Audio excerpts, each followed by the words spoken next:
Somewhere not far from where you are, a structure taller than the Statue of Liberty is turning in near-perfect silence. You've probably driven past one this week. Maybe you even glanced at it through your car window.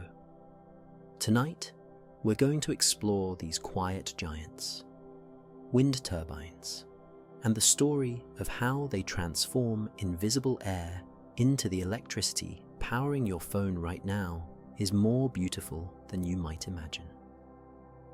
If you enjoy these quiet journeys through science, if this brings you calm as you settle in for the night, give this video a like and consider subscribing to our channel.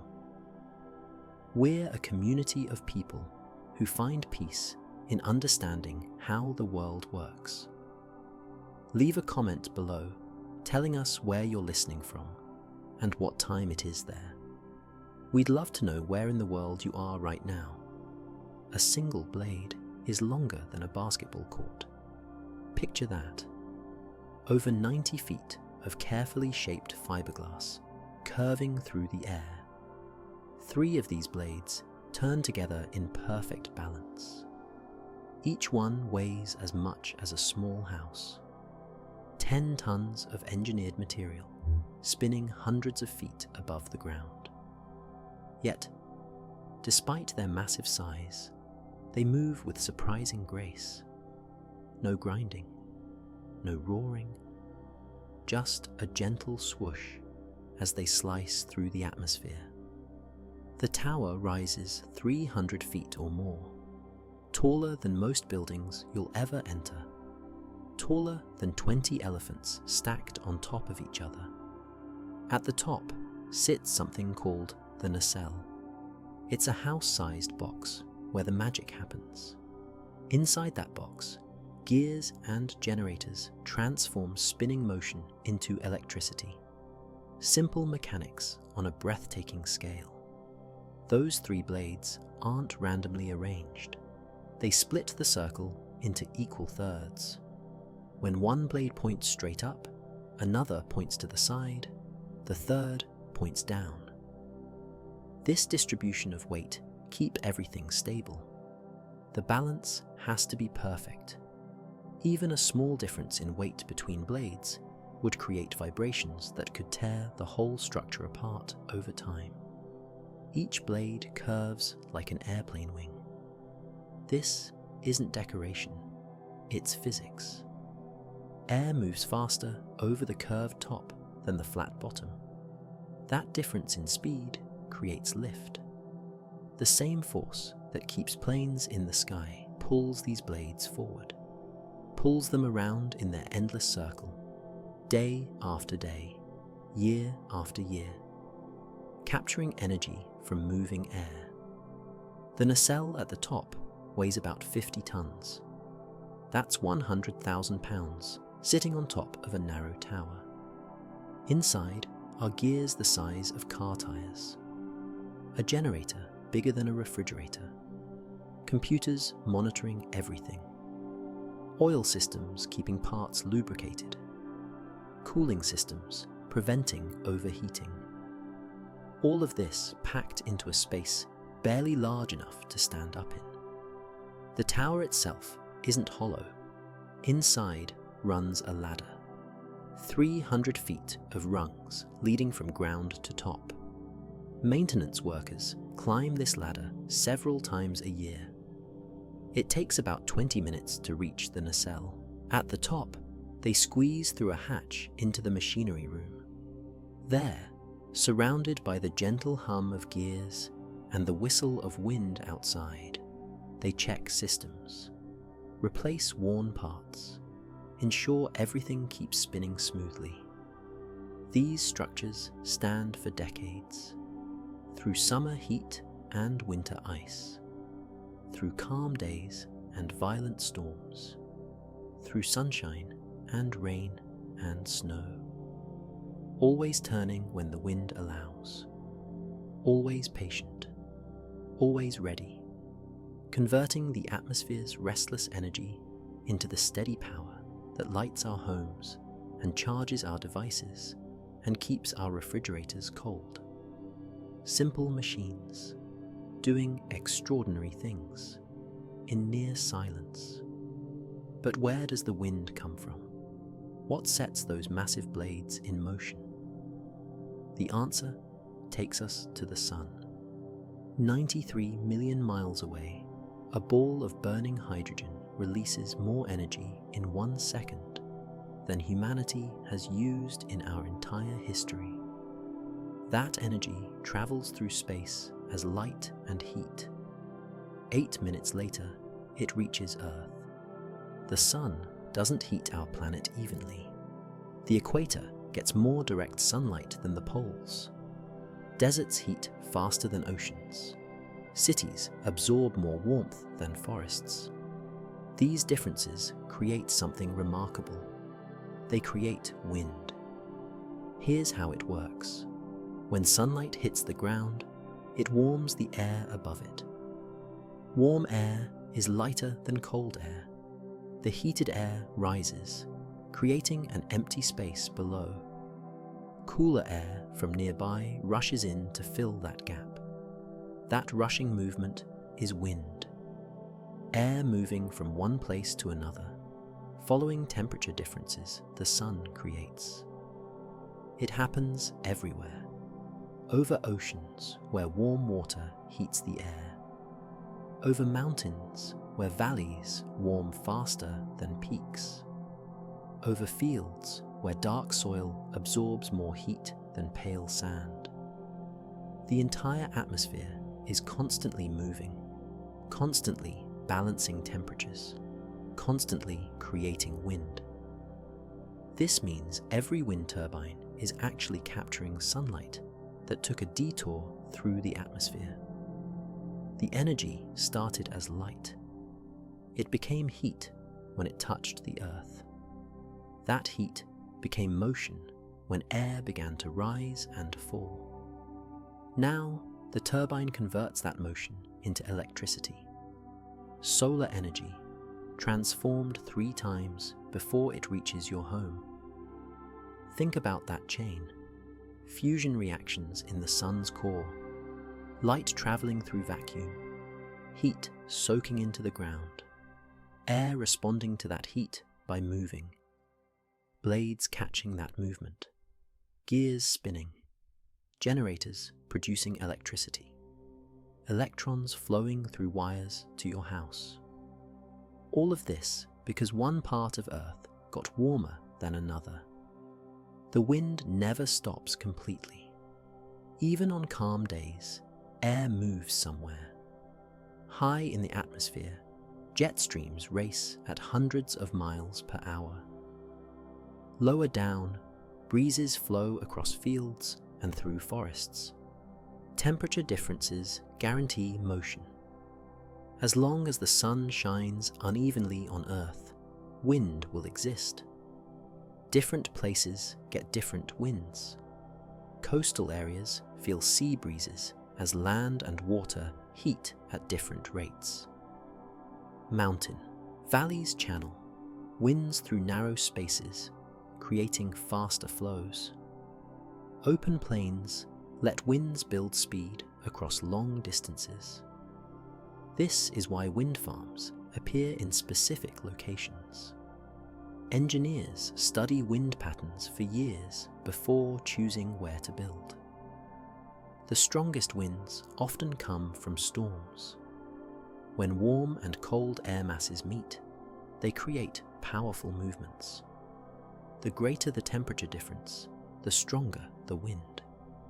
Hurricanes form when ocean heat creates massive rising air columns. Thunderstorms brew when summer sun heats the ground intensely. Even gentle spring breezes follow the same principle at smaller scales. Wind turbines harvest this endless movement.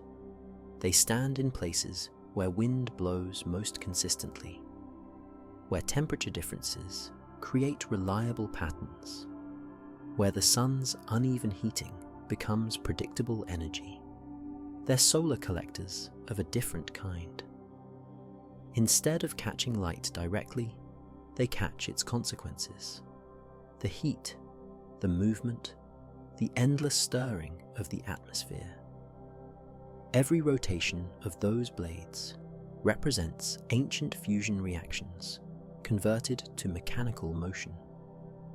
Hydrogen atoms compressed until they became helium, released energy traveling through space, warming our world unevenly, creating the flows that spin generators and power cities, a chain connecting the sun's core to your bedroom light.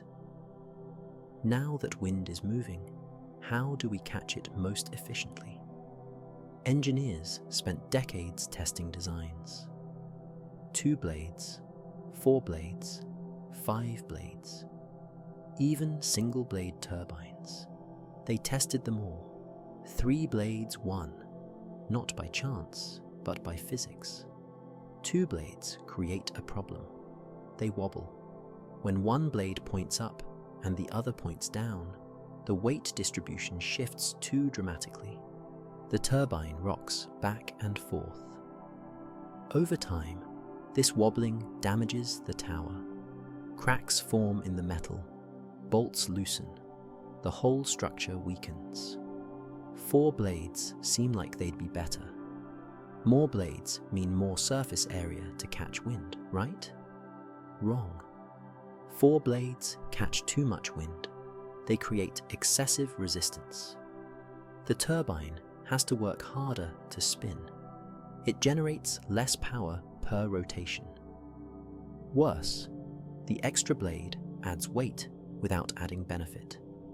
More material, higher costs, no real advantage.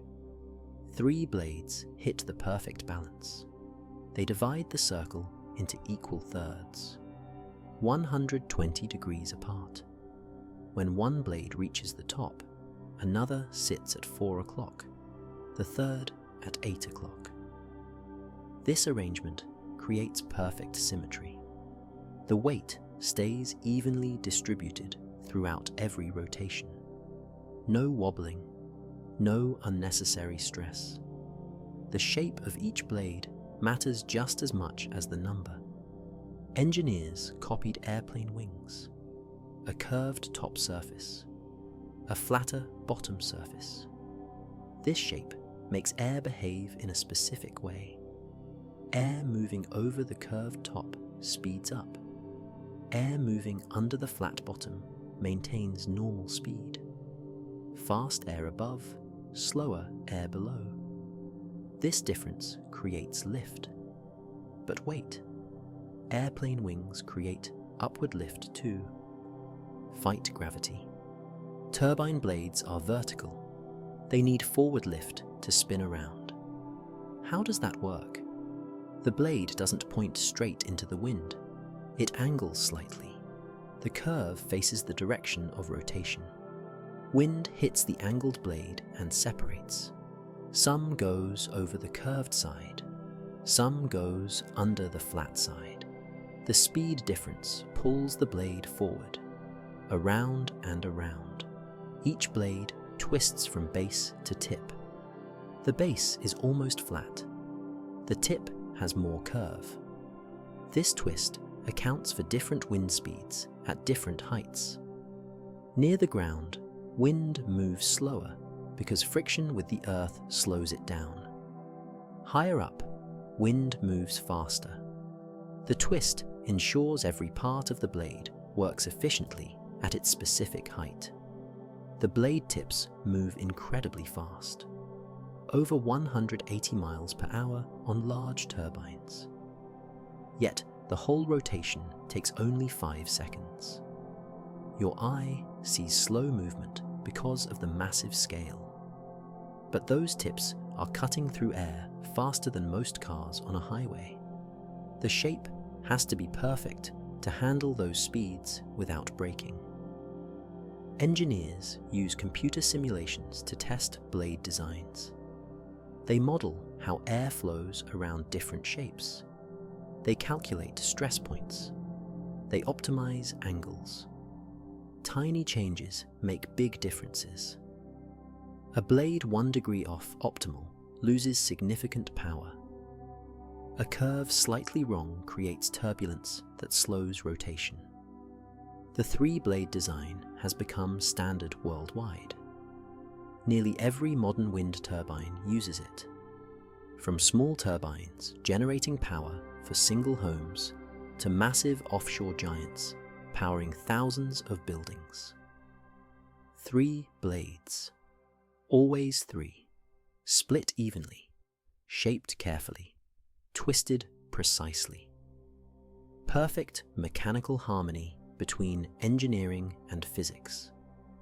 Those perfect blades face a challenge. Wind never stays constant. One minute it's calm, the next minute it's gusting. How does a turbine handle these changes without destroying itself?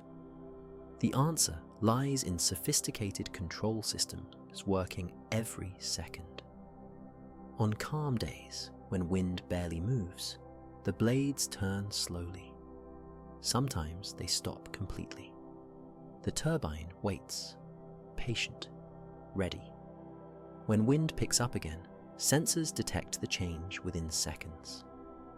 The blades begin to turn, slowly at first, then faster as wind strengthens. The turbine adjusts automatically. But strong winds create danger. Blades spinning too fast generate excessive force. They could tear themselves apart. Engineers set a limit. When wind exceeds 55 miles per hour, the turbine must stop. Computers monitor wind speed constantly. The moment it crosses that threshold, protection systems activate. Here's what happens. The blades twist, not the whole blade, just the angle they present to the wind. Think of opening your hand in a strong breeze instead of making a fist. The flat surface catches less force.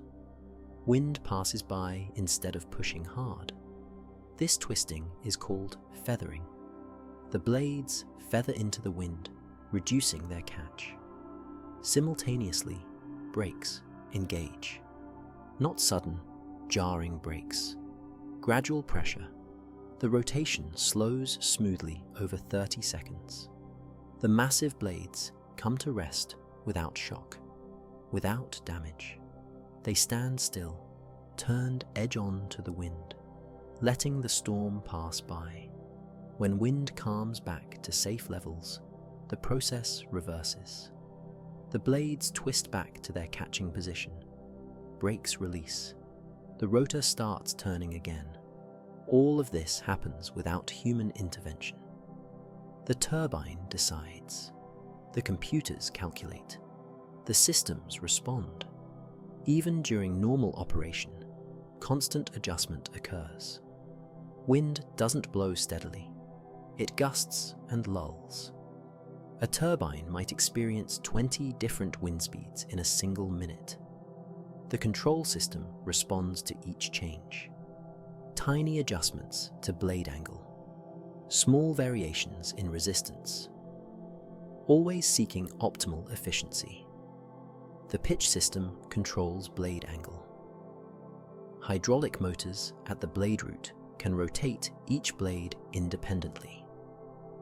If wind hits one blade harder than the others, that blade adjusts. This keeps the rotor balanced, prevents wobbling, maintains smooth rotation even in turbulent conditions. Temperature matters too. Cold weather thickens lubricating oils. The system compensates by applying more starting force. Hot weather thins the oils.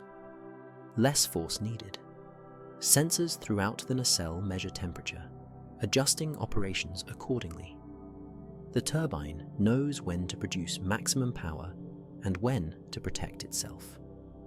In moderate winds, it runs at full capacity. In light winds, it adjusts to capture what's available.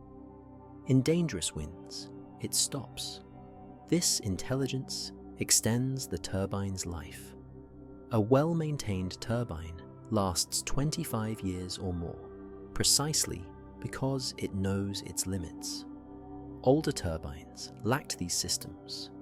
They spun at fixed speeds regardless of wind strength. Many broke down quickly. Modern turbines are smarter. They listen to the wind. They respond appropriately. They preserve themselves while generating power. A conversation between machine and atmosphere, happening in real time, every moment of every day. This self-regulation makes wind power reliable. The turbine doesn't need someone standing nearby with a control panel. It manages itself, adjusts itself, protects itself, all while converting moving air into steady electricity. All this movement happens in near silence. Stand 300 feet from an operating wind turbine and you'll hear about 40 decibels. That's quieter than your refrigerator humming at night, quieter than a quiet library. How does something so massive move so quietly? The answer starts with blade design. Those enormous blades don't push through air, they slice through it. There's a difference. Pushing creates turbulence, swirling pockets of chaotic air that generate noise. Slicing creates smooth flow.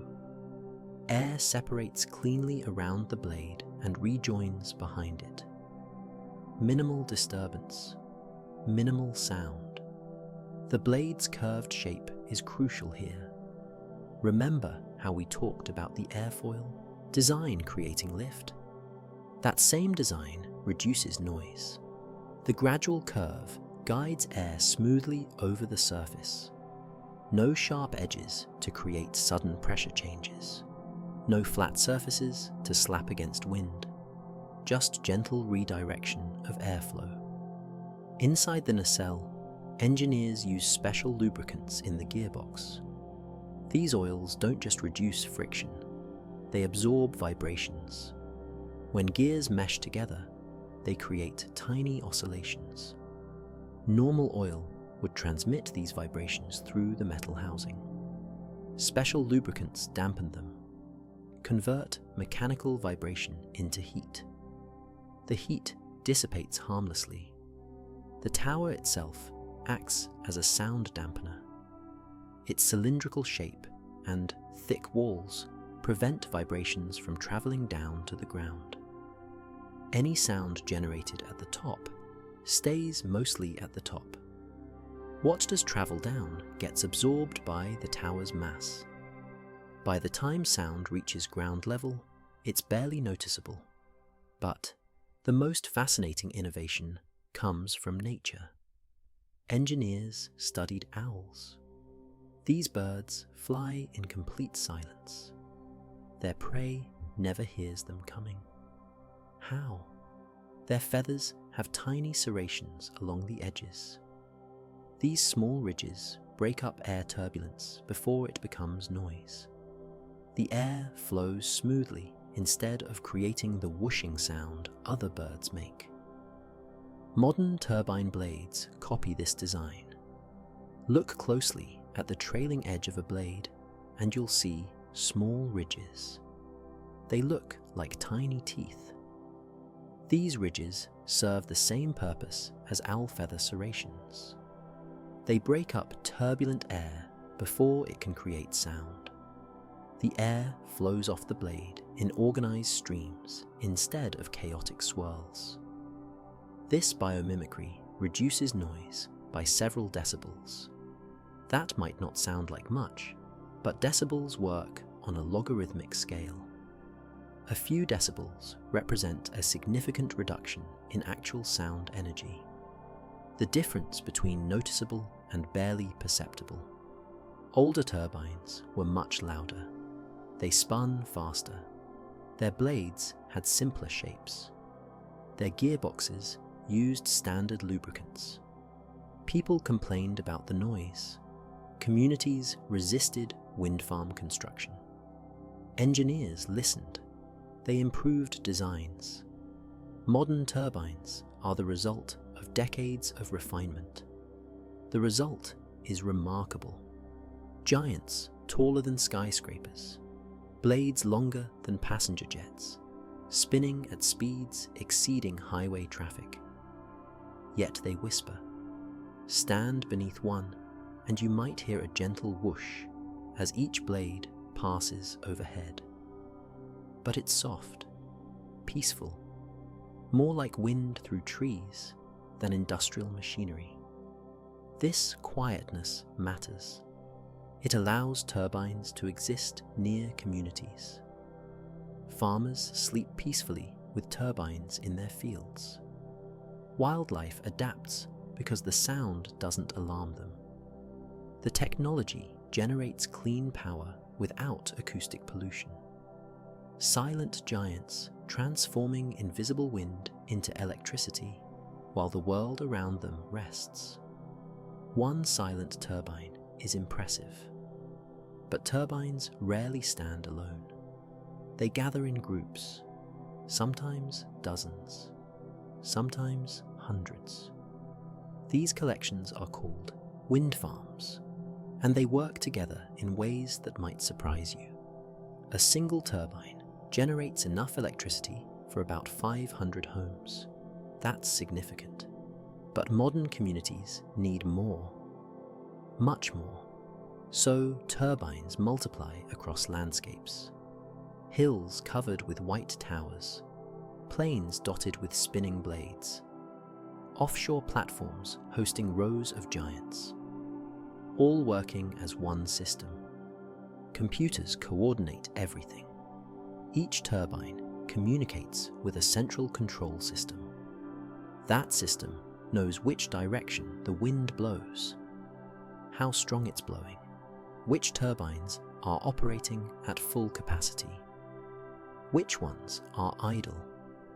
The system optimizes the entire farm for maximum output. Here's where it gets interesting. Wind doesn't blow past turbines unchanged. When blades catch wind, they extract energy from it. The air behind a turbine moves slower than the air that approached it. This creates a problem.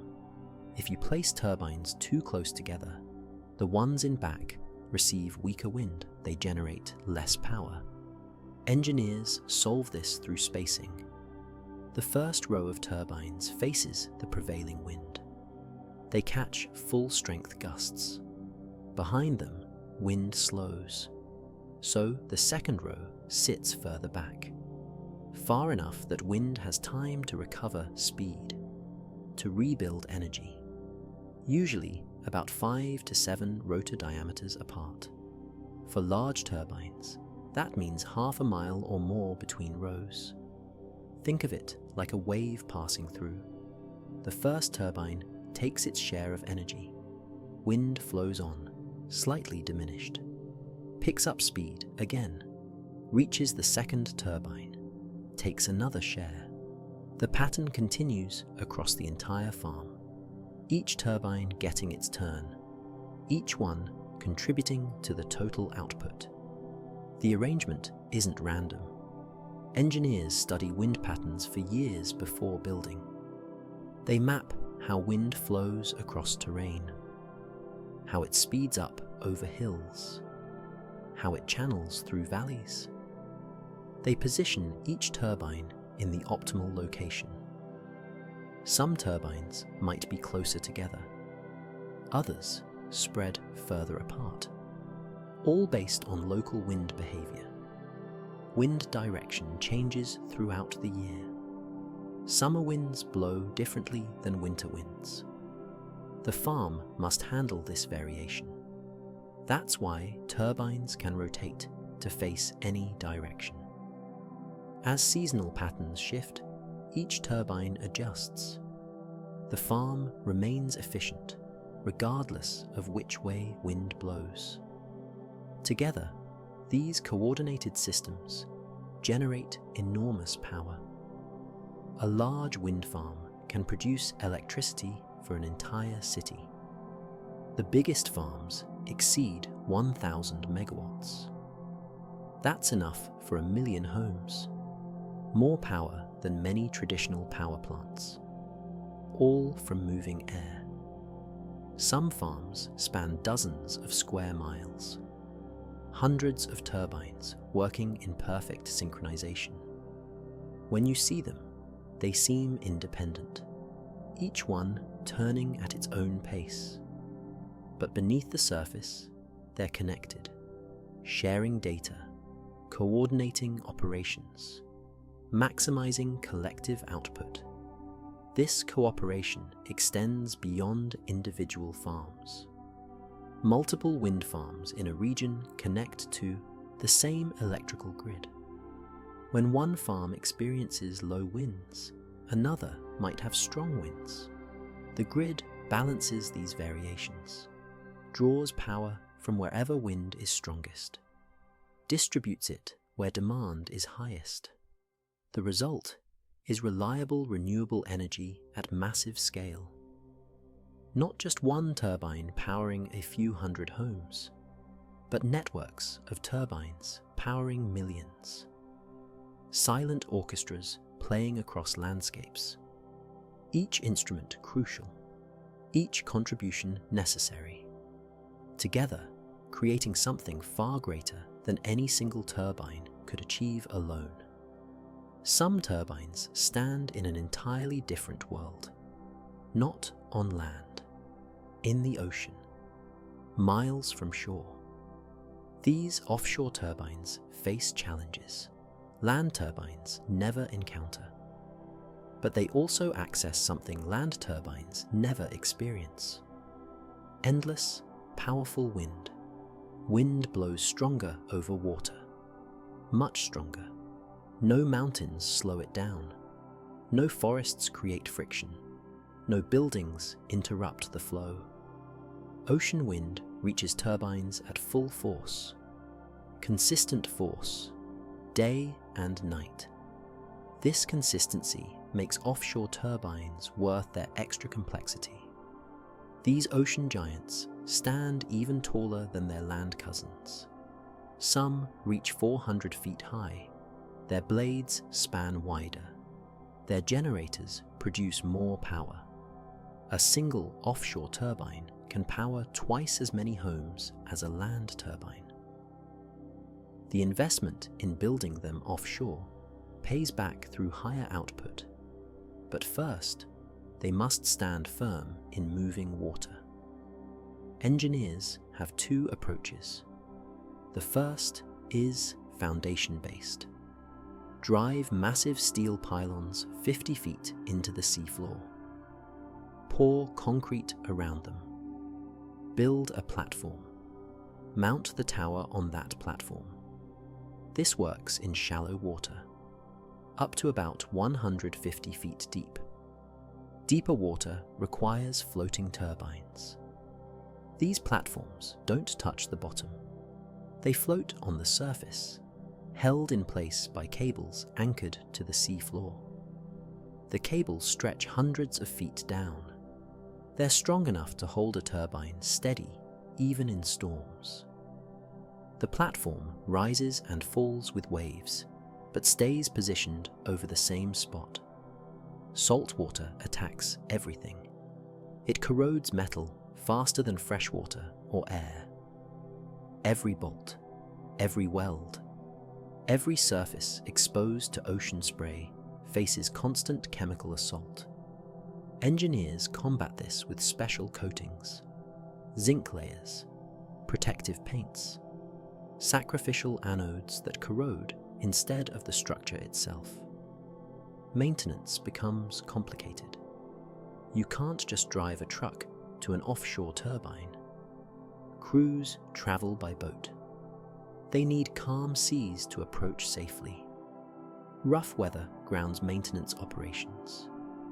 Workers must time their visits between storms. Sometimes they stay on offshore platforms for days, living in small quarters while they work. Despite these challenges, the rewards justify the effort. Ocean turbines generate electricity around the clock. Land-based wind farms often go calm at night. Ocean winds rarely stop completely. They blow steady. They blow strong. They provide consistent power that stabilizes electrical grids. The largest offshore wind farms contain hundreds of turbines spread across dozens of square miles. Arrays that look like cities rising from the sea. Viewed from shore, they appear as white dots on the horizon. Up close, they're massive. Foundations wider than houses. Towers thick as redwood trees. Blades that could span football fields. Ocean wildlife adapts to their presence. Fish gather around the foundations, treating them like artificial reefs. Seabirds perch on platforms to rest during long flights. Marine mammals pass beneath them without concern. The structures become part of the ocean ecosystem rather than intruders in it. These offshore installations represent the future of wind power. Locations with the strongest, most consistent winds. Space for massive farms that would never fit on land. Power generation at scales that rival traditional power plants. All while leaving the ocean floor largely undisturbed. Wind over water carries tremendous energy. Energy that once went unused. Now turbines harvest it, convert it, send it through underwater cables to shore, where it enters the grid, powers cities, all from patient giants standing in the sea. Watch one of these turbines, whether on land or offshore, and something seems strange. The blades move lazily, slowly rotating through the sky. One full rotation takes about 5 seconds. It looks almost peaceful, gentle, but your eyes are lying to you. Those blade tips are racing, moving faster than cars on a highway. Some exceed 180 miles per hour, faster than most people will ever drive, faster than racing bicycles, faster than sprinting cheetahs. Yet, it looks slow. Why? The answer is scale. Your brain judges speed based on familiar objects. A car moving at 60 miles per hour looks fast because cars are small. You can see them change position quickly against the background. A turbine blade is enormous, over 90 feet long on many turbines. Some reach 150 feet or more. When something that large moves, your brain has no reference point. You've never seen anything that big move before, so your mind interprets the motion as slow. It has to be slow, your brain thinks. Things that size don't move quickly. But they do. They absolutely do. Here's the math. A blade 90 feet long rotates in a circle. The diameter of that circle is 180 feet. The circumference, the distance the tip travels in one rotation, is about 560 feet. If the blade completes one rotation every 5 seconds, the tip travels 560 feet in 5 seconds. That's over 100 feet per second, 68 miles per hour. And that's for a relatively small turbine. Larger turbines spin even faster at the tips.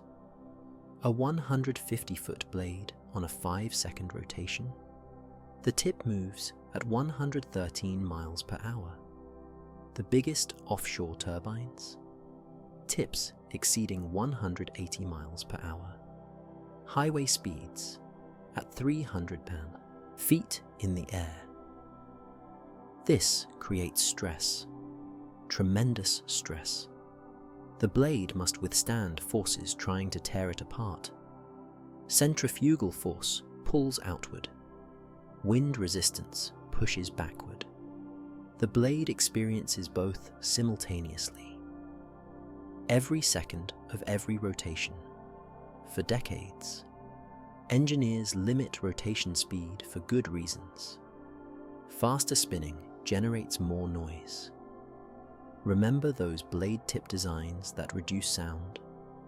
They only work up to certain speeds. Beyond that threshold, air turbulence becomes unavoidable. The blade tips would scream through the atmosphere. Faster rotation also accelerates wear. Gears mesh more frequently. Bearings spin faster. Lubricants heat up more quickly. Everything degrades faster.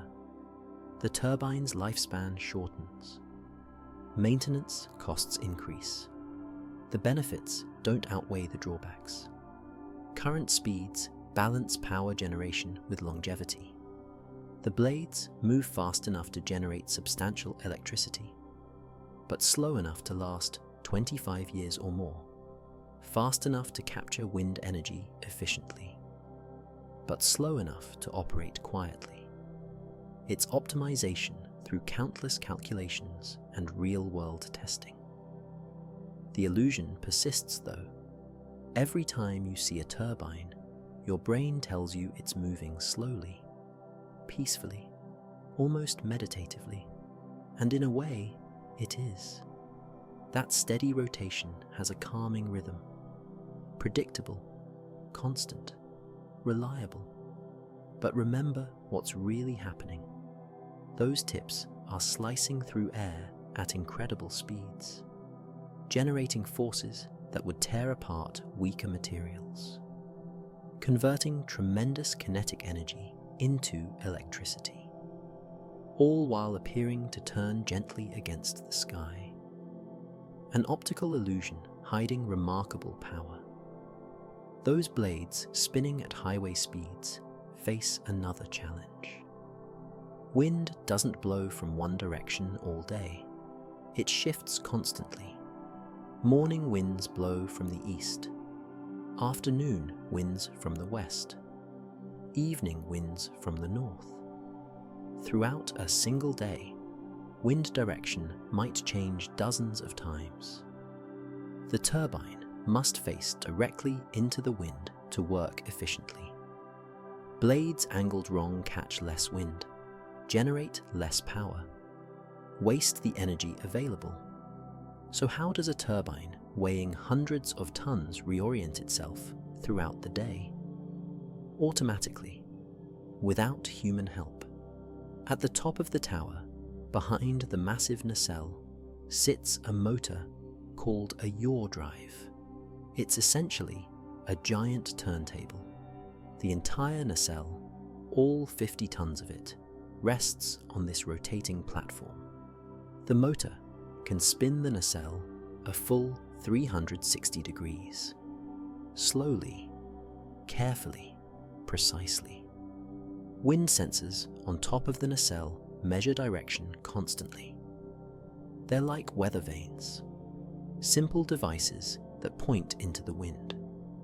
These sensors send data to the computer system every second. The computer compares current blade direction with optimal direction. If they differ by more than a few degrees, the yaw motor activates. The rotation is gentle. The nacelle turns at about half a degree per second, slow enough to avoid stressing the structure, fast enough to track changing winds. If wind shifts 15 degrees, the nacelle takes 30 seconds to realign. The whole process happens smoothly. No jerking, no sudden movements. This automatic orientation happens dozens of times daily. Wind rarely stays perfectly constant from one direction. It wanders, shifts. The turbine follows, always adjusting, always optimizing, chasing maximum efficiency without any human input. The yaw system must overcome significant resistance. That 50-ton nacelle doesn't want to rotate. Inertia keeps it facing one direction. The motor must apply enough force to overcome that inertia. but not so much force that it damages the bearings or gears. Engineers calculated the exact power needed. Too little, and the nacelle won't move. Too much, and parts wear out prematurely. Cables running up the tower complicate things. They carry electricity down from the generator. As the nacelle rotates, these cables twist. The system monitors how many rotations occur in each direction. After several full rotations one way, the nacelle automatically unwinds by rotating the opposite direction. It prevents cables from twisting too tightly. Some turbines use a simpler system. They have no motor. Instead, a large tail fin extends behind the nacelle. Wind pushes against this fin, naturally turning the nacelle to face the wind. It's passive orientation, like a weather vane, but these designs only work on smaller turbines. Large turbines need active yaw motors. The wind forces are too strong for passive systems to handle reliably. This constant self-adjustment is invisible from the ground. You'd have to watch for minutes to notice the nacelle slowly rotating. But it's happening. Always.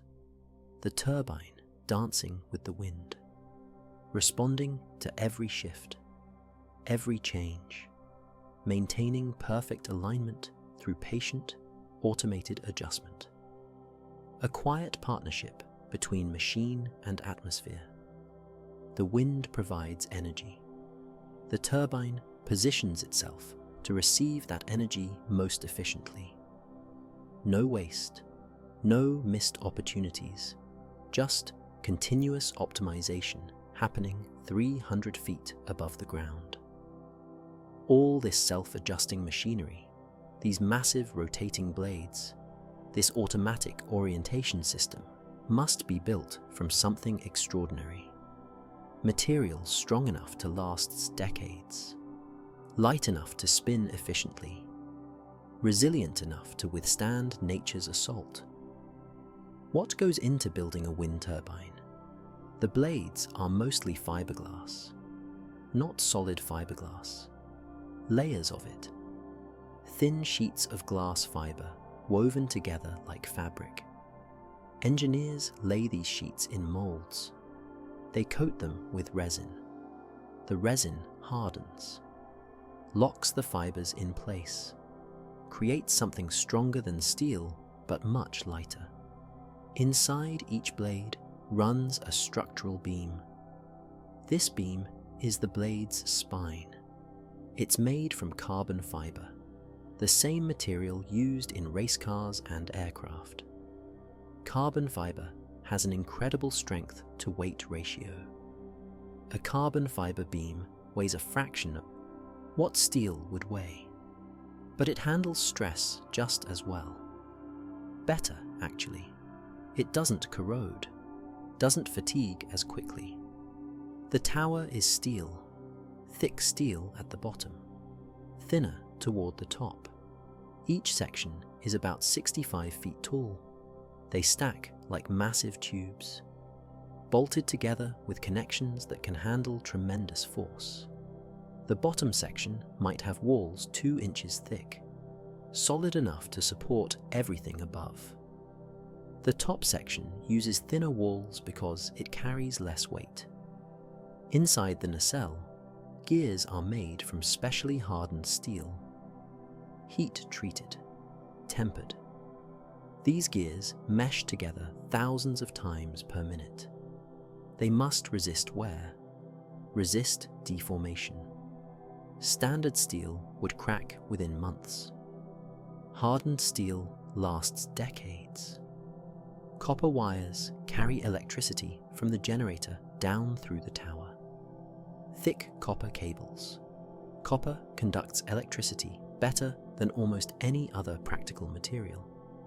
Silver conducts slightly better, but costs far too much.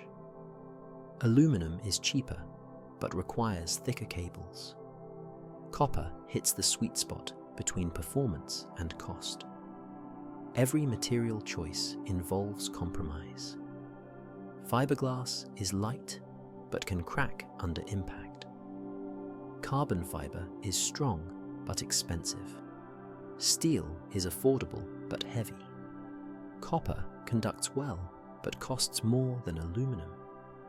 Engineers balance these factors, choosing materials that work together, that complement each other's strengths and weaknesses. Weather attacks everything. Rain erodes surfaces slowly. Ice expands in tiny cracks, making them bigger. Heat causes materials to expand. Cold makes them contract. This constant expansion and contraction loosens connections over time. UV radiation from sunlight degrades plastics and resins. Salt spray corrodes metal. The materials must withstand all of this. For 20 to 25 years. Some turbines last longer with good maintenance. The blades might need repairing after severe storms. The gearbox might require replacement after 15 years. But the basic structure endures. Engineers test materials extensively before using them. They simulate decades of weather in weeks. Freeze samples, heat them, soak them in salt water, bend them repeatedly. Only materials that pass these tests make it into actual turbines. The result is a machine built to survive. Strong where it needs to be strong, light where it needs to be light, conductive where electricity flows, resistant where weather attacks. Every component chosen deliberately, every material tested thoroughly, a structure designed not just to work, but to keep working, year after year, storm after storm, converting wind to power through patient endurance. These carefully built machines generate power whenever wind blows. But there's a problem. Wind doesn't blow on demand. It comes and goes with weather patterns. Tuesday might be windy, Wednesday calm, morning might bring strong gusts, afternoon might be still. Yet people need electricity constantly. This creates a fundamental challenge. When turbines generate excess power, where does it go? When they're idle, where does power come from? The solution isn't simple, but it's fascinating. Some excess power flows into the main electrical grid. The grid is like a pool of electricity. Multiple sources pour power in. Coal plants, solar farms, nuclear reactors, wind farms. Homes and businesses draw power out. The grid balances everything automatically. When wind farms produce surplus, other plants reduce their output. The total stays balanced. But grids have limits. They can only absorb so much excess. Beyond that threshold, wind farms must store power or waste it.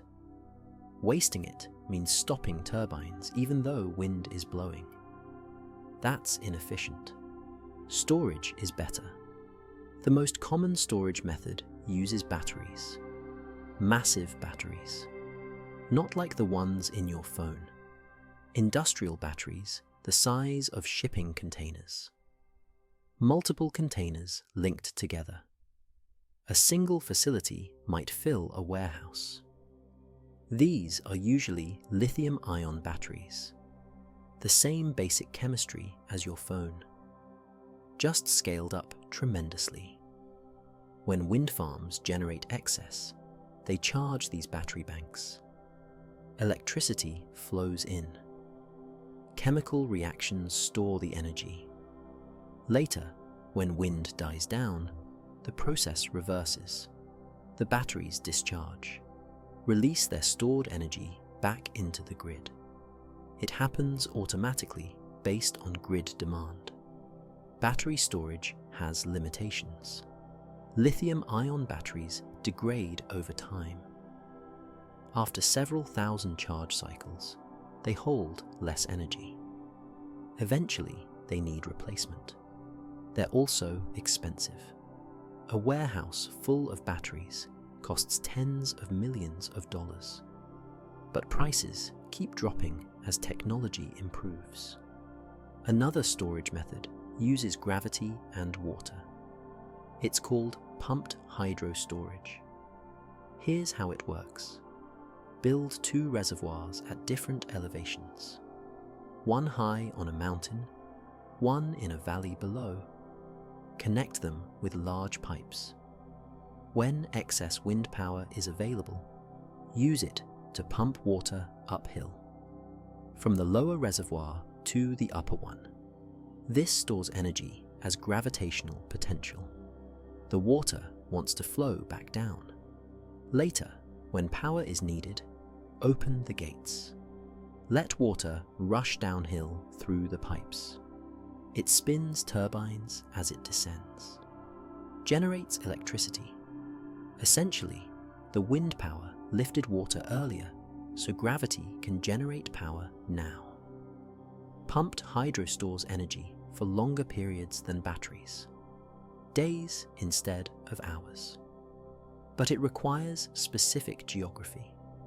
Mountains with suitable locations for reservoirs. Not every region has these features. Some facilities combine both methods. Batteries for short-term storage. Quick response to sudden demand changes. Pumped hydro for longer-term storage. Seasonal balancing. Together, they smooth out wind's variability. The future likely involves even more storage methods. Compressed air storage, flywheel systems, hydrogen production. Engineers are testing many approaches. Each has advantages. Each has drawbacks. The goal is making wind power reliable despite wind's unreliability. Capturing energy when available. Releasing it when needed. Transforming an intermittent resource into steady supply. The technology exists. It's improving constantly. Getting cheaper, getting more efficient.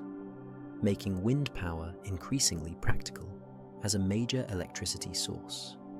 Storage systems support turbines throughout their working lives. But how does a turbine come into existence? And what happens when it finally stops? The journey from construction to retirement tells a story of careful planning and eventual renewal. Building a turbine takes about 6 months from start to finish. First, prepare the site. Clear land, level ground. Build access roads wide enough for enormous trucks. These roads must support vehicles carrying 100-foot blades and tower sections weighing dozens of tons. Next comes the foundation. Dig a hole 10 to 15 feet deep. Pour concrete. Lots of concrete. The foundation weighs around 1,500 tons. That's 3 million pounds of concrete and steel reinforcement. It must cure for weeks before construction continues. Wet concrete needs time to harden fully. Rush it, and the foundation might crack under the tower's weight. While concrete cures, crews prepare the tower sections. Each piece arrives by truck. Special trailers 60 feet long, carrying 65-foot tower segments. Transport requires permits. Crews can only move these loads on specific routes, through specific times, avoiding bridges with weight limits. Assembly begins once the foundation is ready. A massive crane lifts the first tower section, sets it on the foundation, bolts it down. Hundreds of bolts, each one tightened to exact specifications. then the second section, then the third. Sometimes 4 or 5 sections stack to reach full height. The nacelle comes next. It weighs 50 tons. The crane must lift it 300 feet. Set it precisely on top of the tower. 1 crane operator, 1 ground crew, hours of careful positioning. Any mistake could damage millions of dollars worth of equipment. Finally, the blades. Each blade arrives on its own special trailer, 150 feet long. These trailers need police escorts. They barely fit on highways. Installing blades requires perfect weather. Winds under 20 miles per hour, clear visibility, no rain. The crane lifts each blade individually, attaches it to the hub. 3 blades, 3 separate lifts, 3 precise installations. Once complete, the turbine undergoes testing. Does it rotate properly? Do systems communicate correctly? Does it generate expected power? Technicians spend days verifying everything works as designed. Then it runs, for decades. Maintenance happens every 6 months. Technicians climb the tower, inspect gears and generators, check for wear, replace lubricants. Most turbines need minimal repairs during their first 10 years. After that, some components require replacement. Gearboxes typically need rebuilding around year 15. Generators might need rewinding, but the basic structure remains sound. Eventually, after 20 to 25 years, retirement arrives. Some turbines last longer with good maintenance. But economics usually determine the end. Newer turbines generate more power more efficiently. Replacing old turbines makes financial sense. Decommissioning happens in reverse order from construction. Remove blades, remove nacelle, disassemble tower sections. The blades get recycled into new materials. Fiberglass can be ground up and reused. The steel tower melts down, gets formed into new steel products. The generator contains valuable copper. It's extracted and recycled. The foundation stays. It can support a new turbine. Or it sits buried, becoming part of the landscape. Either way, most of the turbine returns to the industrial cycle, ready to become something else, ready to serve again in a different form. Nothing wasted, nothing lost, just transformed. During those decades of operation, turbines share the sky with other flying things. Birds migrate through wind farm territories. They nest nearby. They hunt in fields around the towers. This raises an important question. What happens when birds and blades occupy the same space? Early turbines did cause problems. They spun faster than modern turbines, made less noise. Birds didn't notice them until too late. Collisions happened, more than engineers wanted, more than environmentalists accepted. The early designs needed improvement. Modern turbines are fundamentally different.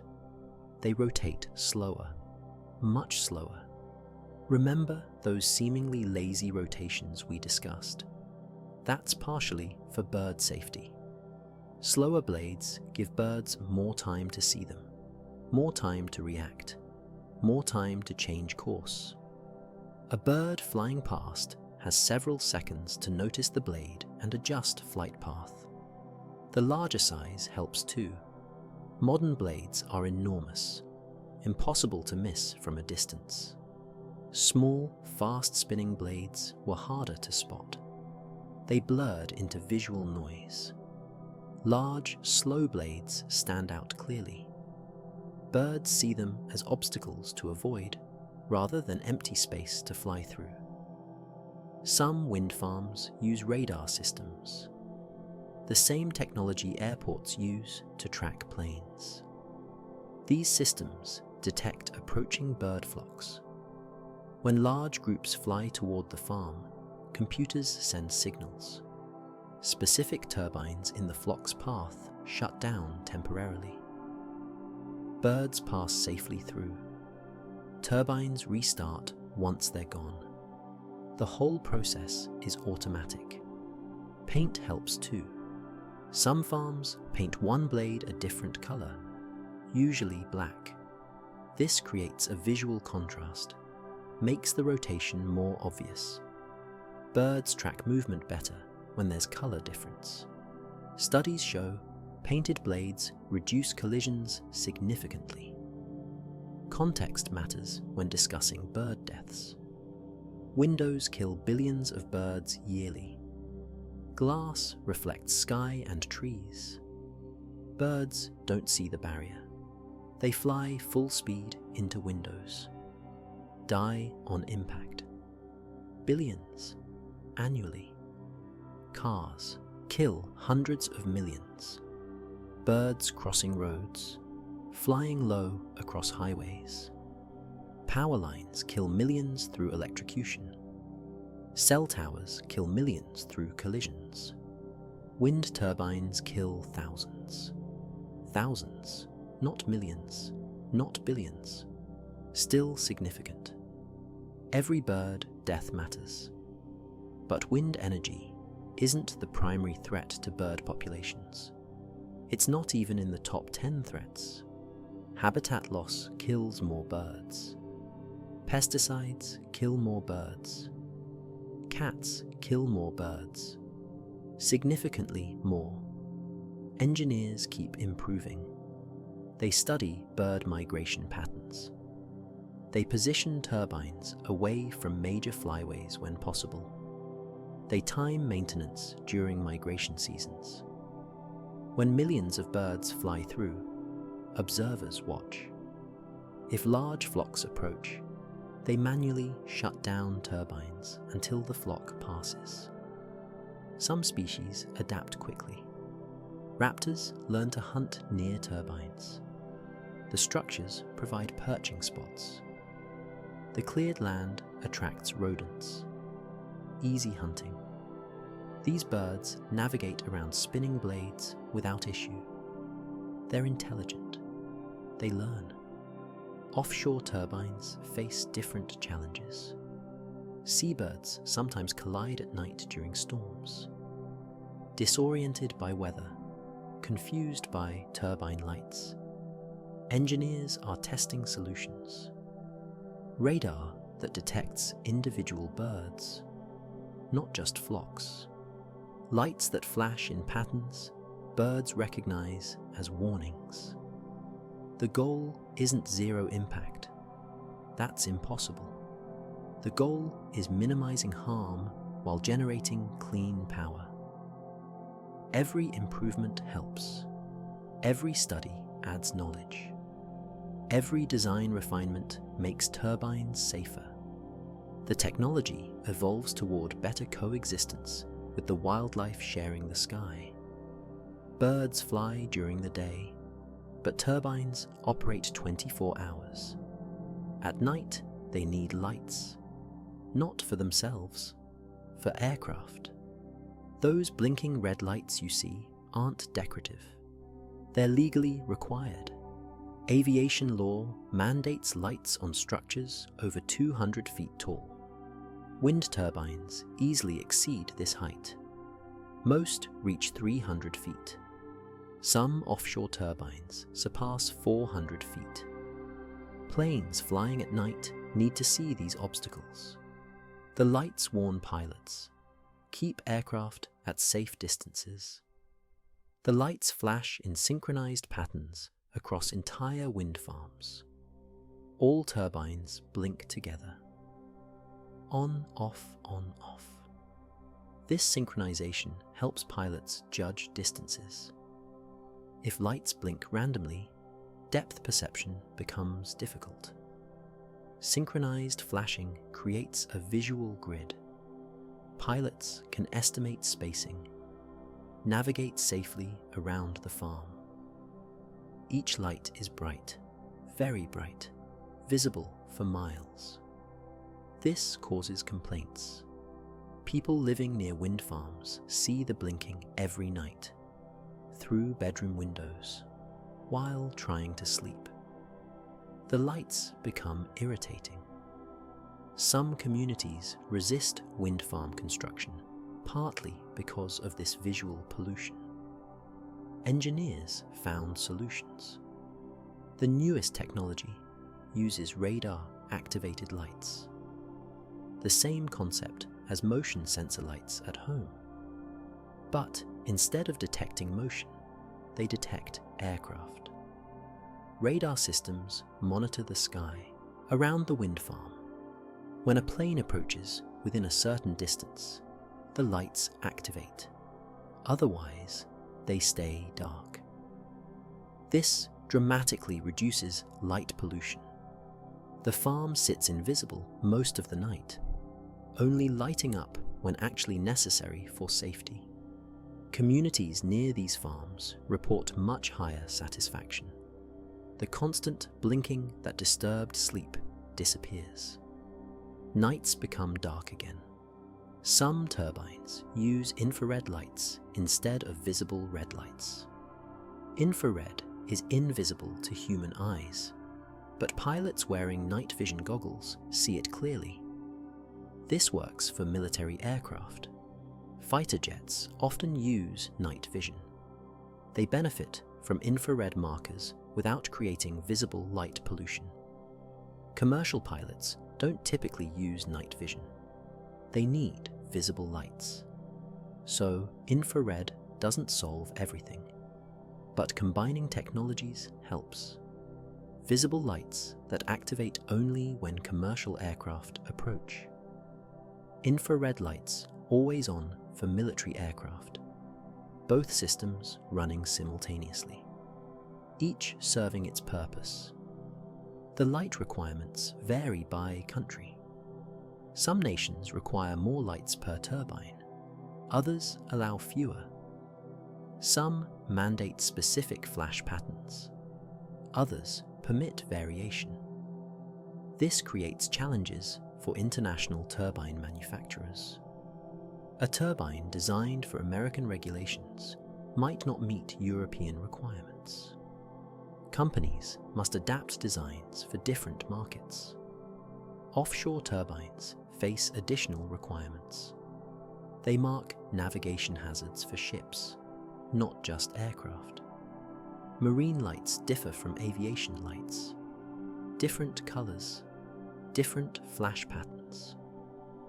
Offshore turbines often have both types. Aviation lights on top, marine lights at mid-height.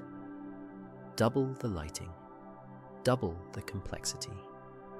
Future technology might eliminate external lights entirely. Transponders could broadcast turbine locations electronically. Aircraft navigation systems would receive this data, display turbine locations on cockpit screens.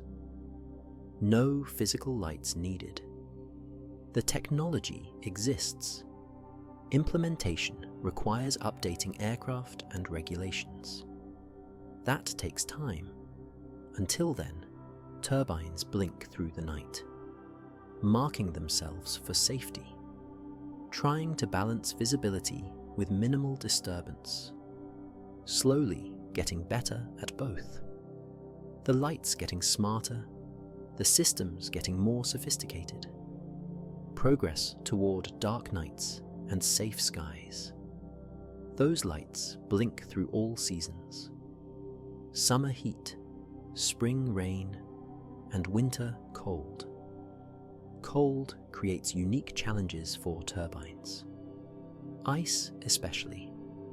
Ice changes everything about how blades interact with wind. Ice builds up on blade surfaces during freezing weather, starts as thin frost, accumulates into thick layers. This ice changes the blade's shape. Remember how carefully engineers designed that curve. Ice destroys that aerodynamic profile. The blade becomes rough, irregular. It catches wind less efficiently. Power generation drops. Worse, ice adds weight. Hundreds of pounds per blade. This throws off the careful balance. The rotor wobbles, creates stress on bearings and gears. If left unchecked, ice could damage the entire system. Sensors detect ice formation immediately. Temperature sensors, vibration sensors, power output sensors. When readings indicate ice, heating systems activate. Each blade contains heating elements embedded in the fiberglass, like your car's rear window defroster. Electric current flows through these elements. They warm the blade surface. Ice melts, runs off. The blade returns to its optimal shape. This heating uses some of the turbine's generated power. During icy conditions, the turbine produces less net electricity. It burns power, keeping itself ice-free. But this beats shutting down completely. A slightly less efficient turbine is better than a stopped turbine. The nacelle needs heating too. Inside sits the gearbox. Gearbox oil must stay fluid. In extreme cold, oil thickens, becomes syrupy, doesn't flow properly through gears. This creates friction, causes damage. So the nacelle has its own heating system, keeps internal temperatures above freezing even when outside air reaches negative numbers. Control systems stay warm through the same method. Computers don't function well when frozen. Electronic components need specific temperature ranges. Small heaters maintain optimal conditions. The turbine essentially keeps itself comfortable. In blizzard conditions, turbines shut down rather than risk damage. Heavy snow loads, high winds combined with low visibility. These situations exceed safe operating parameters. Better to wait out the storm. Resume operations when weather calms. But here's something interesting. Cold air is actually beneficial for power generation. Cold air is denser than warm air. More molecules packed into the same space. Denser air means more force against the blades. More force means more rotation. More rotation means more power. Winter often becomes peak generation season for wind farms in cold climates. Yes, there are shutdowns during extreme weather. Yes, ice management consumes some power. But overall, cold dense air produces excellent results. Some northern wind farms generate 30% more power in winter than summer. Engineers design turbines specifically for cold climates. Extra insulation, more powerful heating elements, special lubricants that stay fluid at lower temperatures, cold weather packages that make turbines Arctic capable. These turbines operate in places others couldn't survive. Norway, northern Canada, Alaska, Siberia. These regions have fierce winters, yet they host successful wind farms. Turbines modified for extreme cold, generating power through months of darkness and freezing temperatures. Proving wind energy works anywhere wind blows, regardless of climate. regardless of season. Through all weather conditions, through all seasons, turbines generate electricity. But how does that electricity reach your home? The journey from spinning blades to your light switch involves several transformations. Power starts in the generator inside the nacelle. The spinning rotor turns the generator's magnets.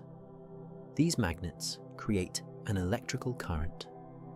That current flows through thick cables. The cables run down through the hollow tower. 300 feet of cable descending from top to bottom. At ground level sits a transformer. This device changes the electricity's voltage. The generator produces electricity at relatively low voltage, maybe 700 volts, but low voltage loses energy when traveling long distances. It's like water flowing through a narrow pipe. Resistance wastes power. The transformer increases voltage dramatically, up to 35,000 volts or more. High voltage travels efficiently over long distances. Less energy lost to resistance. It's the same electricity, just pushed harder through the wires. From the transformer, underground cables carry power away from the turbine. These cables run beneath the ground to a central collection point. The substation. Every turbine in the farm connects to this substation through its own underground cable. The substation is where individual power streams merge. Power from turbine 1 arrives. Power from turbine 2, 3, 4, dozens or hundreds of turbines depending on farm size. All their electrical output combines into a single powerful stream. The substation also monitors the entire farm, tracks performance, manages flow, ensures everything operates safely. From the substation, power enters the regional electrical grid. The grid is essentially a network of power lines connecting everything. Power plants, wind farms, solar installations, homes, businesses, factories, all linked together. Power flows through this network, following the path of least resistance to areas of highest demand. Your home is connected to this grid. When you flip a light switch, you draw a tiny amount of current from the grid. That current might have been generated seconds ago or minutes ago. You can't know which power plant or wind farm supplied those specific electrons. They all mix together in the grid. The electrons reaching your phone right now might have spun a turbine blade this morning, traveled underground to the substation, flowed through high voltage transmission lines, entered your neighborhood's transformer, got reduced back down to household voltage, entered your home, charged your device, all within hours. Or those electrons might have come from a coal plant, or a nuclear reactor, or solar panels on someone's roof. The grid makes all sources interchangeable. Power is power regardless of origin. But if you live near wind farms, statistics suggest much of your electricity comes from wind. The closer the source, the more likely it supplies your area. This interconnection creates reliability. When wind dies at one farm, others might experience strong winds. When one region's turbines shut down for maintenance, another region's turbines compensate. The grid balances everything continuously, automatically, without most people ever thinking about it. The journey from wind to wire is complex but elegant. Air moves, blades spin, generators create current, transformers boost voltage, cables carry power, substations combine streams. The grid distributes everything. your home receives electricity. All of this happening constantly, invisibly, supporting modern life through patient conversion of moving air into usable energy. That electricity flowing through the grid has a cost. Building turbines requires massive investment. Running them requires maintenance. But here's what makes wind power special. The fuel is free. A single turbine costs $2 to $4 million to build. That includes manufacturing, transport, installation, everything. A large wind farm with hundreds of turbines costs billions. These numbers seem astronomical, but consider the alternative. Coal plants need coal every day, every hour. Trucks deliver it constantly. That coal costs money. Nuclear plants need uranium. Expensive uranium that requires processing. Natural gas plants need gas, piped in from wells. All of these fuels cost money. Ongoing costs, forever costs. Wind costs nothing. Once a turbine stands, wind blows for free. No deliveries, no fuel purchases, no supply chain. The atmosphere provides power without charging for it. This changes the economic equation dramatically. Operating costs are minimal. Some maintenance every 6 months. Insurance payments. Land lease payments to farmers who host turbines. That's mostly it. Maybe $50,000 per turbine per year. Compare that to fuel costs for conventional power plants. The difference is striking. Most turbines pay back their construction costs within 5 to 8 years. Those first years generate revenue that covers the initial investment. After that, they produce essentially free power for another 15 to 20 years. Pure profit minus minimal operating costs. This is why wind electricity prices keep dropping. When turbines were new technology, they were expensive. Each unit cost more, generated less power, lasted fewer years. Economics were challenging. Companies needed government subsidies to make wind competitive with coal. Today is different. Modern turbines generate twice the power of old turbines. They cost less to manufacture. Improvements in materials and design reduced expenses. Better placement based on wind studies increased efficiency. The technology matured. In many regions, wind is now the cheapest power source. Cheaper than coal, cheaper than natural gas, cheaper than nuclear.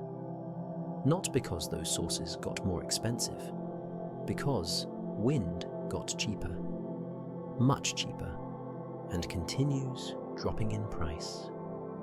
Competition drives this. More companies build turbines. More farms generate power. Prices fall as supply increases.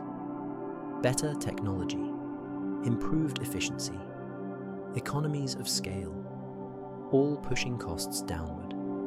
Farmers benefit directly. A farmer might have 10 turbines on their property.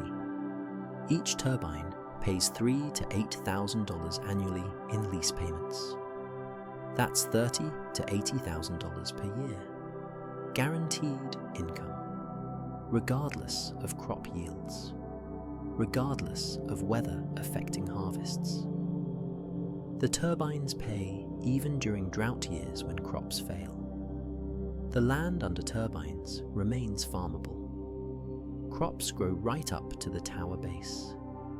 Livestock graze around the foundations. The turbine takes maybe 5% of the land. The rest continues producing food. Farmers get 2 income streams from the same property: agriculture plus energy, both sustainable, both renewable. This economic model works for communities too. Wind farms pay property taxes, create construction jobs, create maintenance jobs, generate revenue that stays local.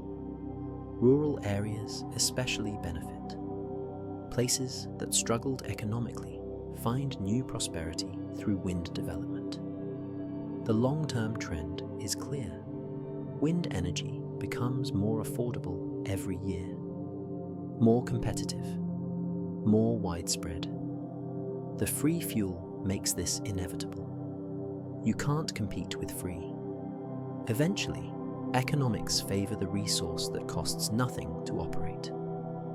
Those farmers receiving lease payments aren't sacrificing their land.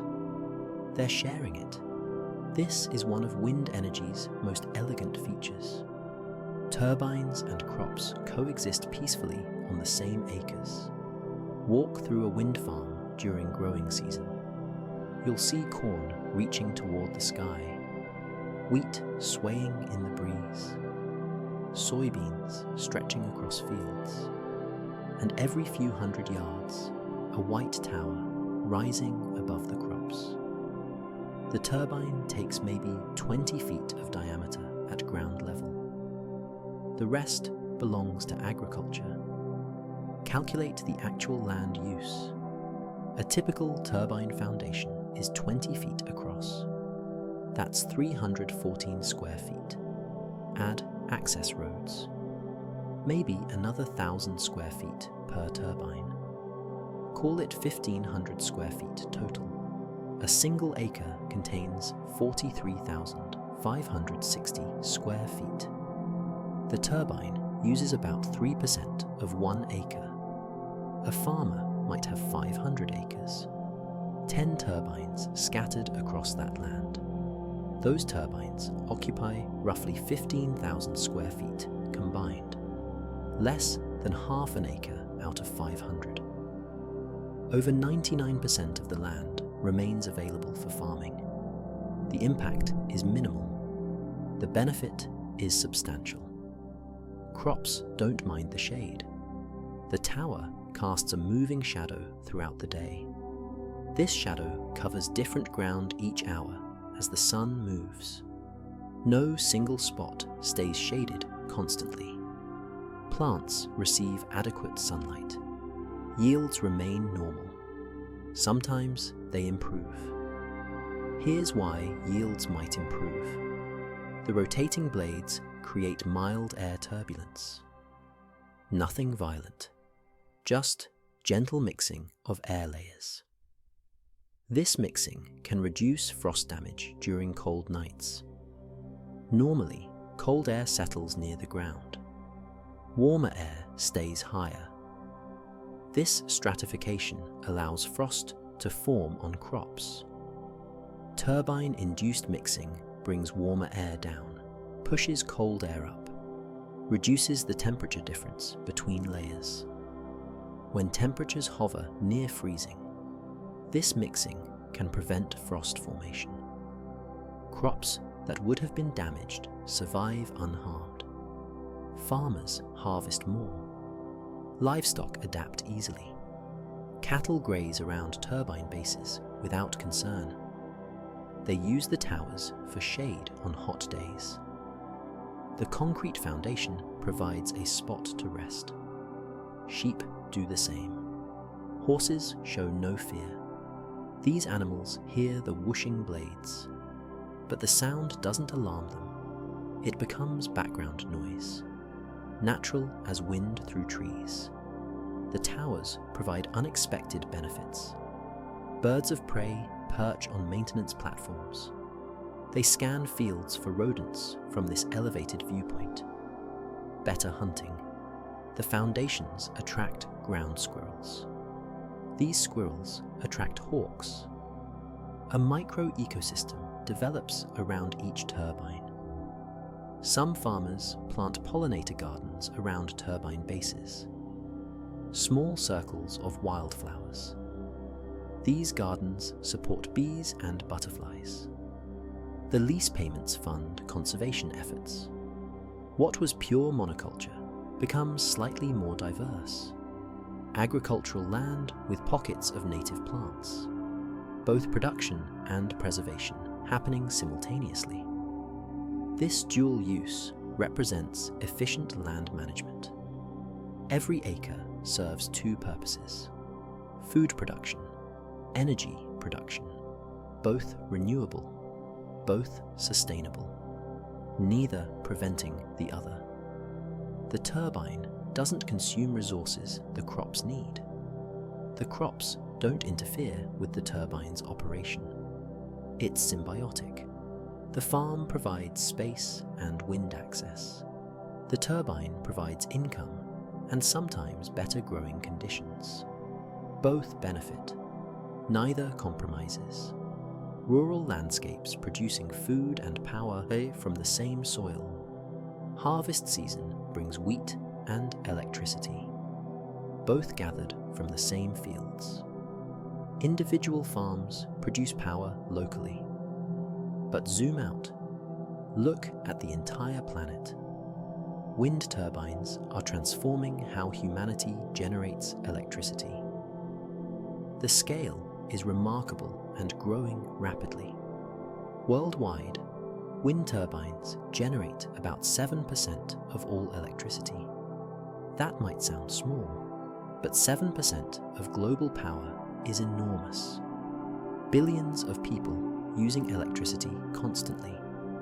7% of that demand coming from moving air, and the percentage grows every year. China leads in total wind capacity.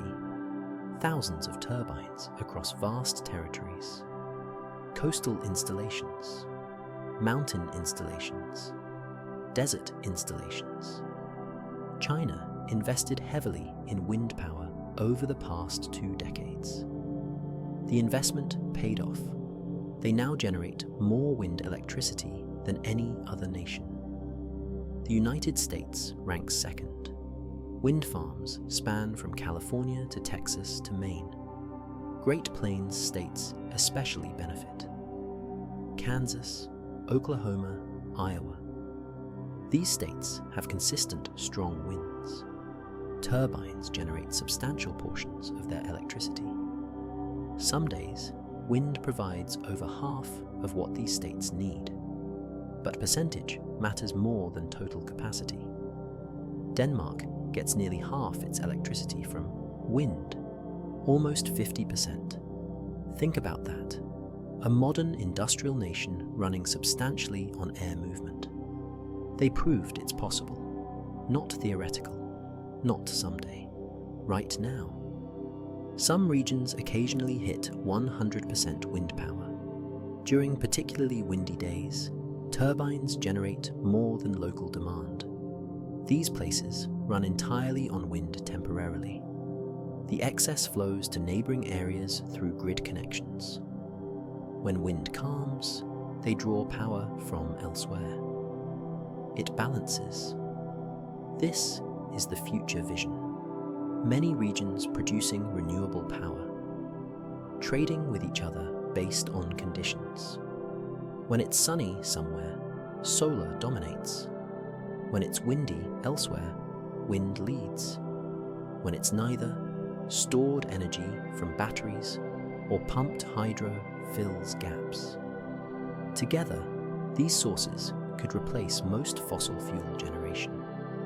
The technology exists right now. We know how to build efficient turbines. We understand energy storage. We can construct high-capacity transmission lines. The knowledge and capability are here. The challenge is building enough infrastructure fast enough. Every year adds more renewable capacity than the year before. More turbines installed. More solar panels mounted. More battery facilities built. More transmission lines connecting distant regions. Progress is steady, not always fast, but consistent, pointing in one direction. Some obstacles remain. Political resistance in certain areas. funding challenges for massive projects, grid upgrades needed to handle variable power sources. But these are solvable problems, engineering problems, economic problems, not fundamental impossibility. The transition is happening whether we notice or not. While you sleep tonight, turbines are spinning. While you work tomorrow, more turbines will be installed somewhere. The global fleet grows continuously. Each addition makes the grid slightly cleaner, slightly more renewable. Countries that hesitated are reconsidering. The economics changed their minds. Wind became too cheap to ignore, too reliable to dismiss. Nations that once depended entirely on fossil fuels now build wind farms. The shift crosses borders, crosses political systems, crosses economic models. Wind energy became practical, then affordable, then inevitable. The invisible atmosphere that surrounds our planet contains tremendous energy. We learned to harvest it efficiently. Now we're scaling up, building the infrastructure to capture more, to store more, to distribute more. The quiet revolution spreading across continents. Turbine by turbine, farm by farm, changing how civilization powers itself. This revolution happening across continents represents something deeper than technology.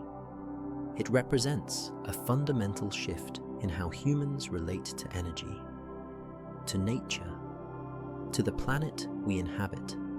For thousands of years, we burned things for power. Wood from ancient forests, coal from compressed plants that died millions of years ago, oil from prehistoric algae, gas from organic matter buried underground. We took stored energy, released it, consumed it permanently. That energy could only be used once. Then it was gone forever. Wind turbines do something fundamentally different. They don't consume anything. They borrow energy already in motion. Air moves past the blades, spins them, generates electricity, then continues moving. Slightly slower, maybe, but still moving. Still air, still available for the next turbine, for the next day, for the next century. Nothing was extracted from the earth. Nothing was burned. Nothing was destroyed. The wind exists whether we capture it or not. We simply learned to participate in its movement, to work with it rather than against it, to harvest without depleting.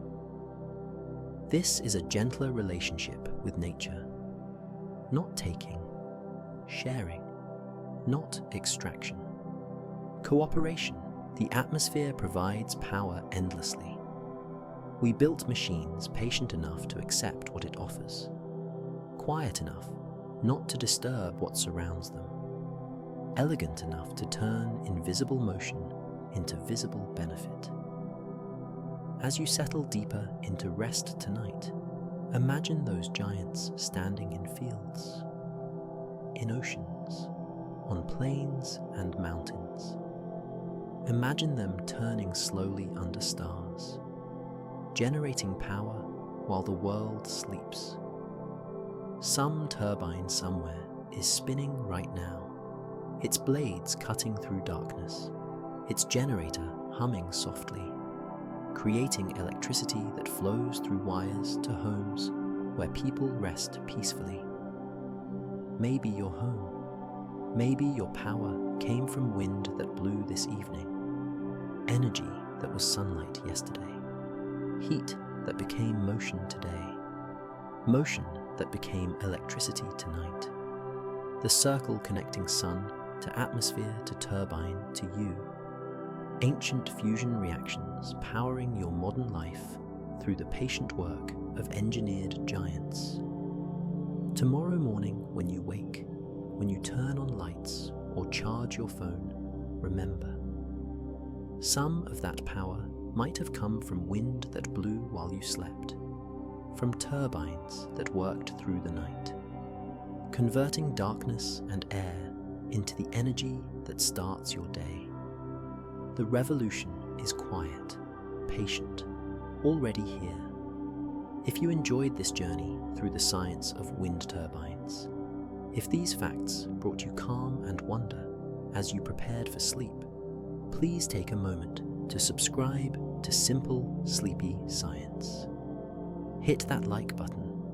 We have so many more peaceful explorations waiting for you.